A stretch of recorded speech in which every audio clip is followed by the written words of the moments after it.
ఇంత అకస్మాత్తుగా సుప్రీంకోర్టులో డిసెంబర్ 31వ తారీఖున వరకు గడువు ఉంది అని తెలిసినా కూడా అధికార దుర్వినియోగం చేస్తూ వీళ్ళందరినీ రోడ్డు పాలు చేయడం జరిగింది. నేను అడుగుతా ఉన్నాను ఇక్కడే, అయ్యా చంద్రబాబు గారు, ఈ 2 ఎకరాల 17 సెంట్లకు సంబంధించి వీటి విలువ ఎంత అని చెప్పి నేను ఇక్కడ అడిగా. ఎంతక్క ఇక్కడ దీని విలువ? ఇప్పుడు ప్రెసెంట్ ₹1 కోటి ప్లాట్ అండి. అందరి ₹1 కోటి పైనే ఉంటుంది. 250 కోట్లు. దాదాపుగా ఈ 2 ఎకరాల 17 సెంట్లు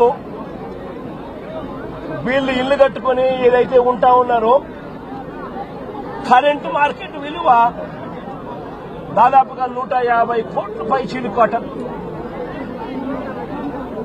150 కోట్ల పై చిలుకు గల ఈ ప్రాపర్టీకి ప్రైవేట్ వ్యక్తులు దీంట్లోకి ఎంటర్ అయ్యారు. 2016లో అంటే అప్పుడు కూడా చంద్రబాబు నాయుడు గారు ముఖ్యమంత్రిగా ఉన్నప్పుడే 2016లో ఒక 1981 సంవత్సరం డేటెడ్ గా 2016లో ఒక ఫేక్ సొసైటీ పెట్టడం జరిగింది. తప్పుడు డాక్యుమెంట్లతో 2016లో 1981 డేట్ తో ఒక తప్పుడు సొసైటీ క్రియేట్ చేసి మొత్తం డాక్యుమెంటేషన్ అంతా కూడా ఈ 150 కోట్ల ప్రాపర్టీని కాజేయడం కోసం అడుగులు పడ్డాయి. వీళ్ళందరూ చంద్రబాబు నాయుడుతో సన్నిహితులు. నారా లోకేష్ గారి ఇన్వాల్వ్మెంట్, లోకల్ ఎంపీ కేశినేని చిన్ని పూర్తిగా ఇన్వాల్వ్ అయి ఉన్నారు. ఇక్కడ కార్పొరేటర్ కూడా జనసేన పార్టీకి సంబంధించిన కార్పొరేటర్ కూడా ఒక ఆయన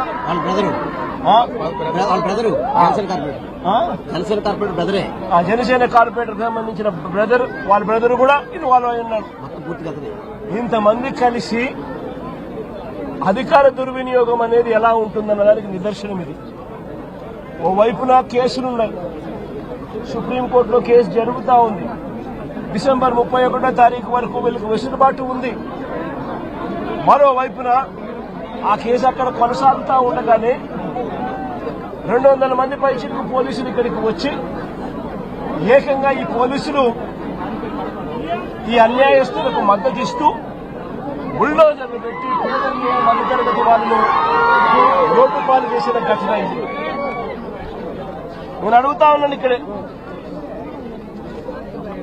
ఈ 2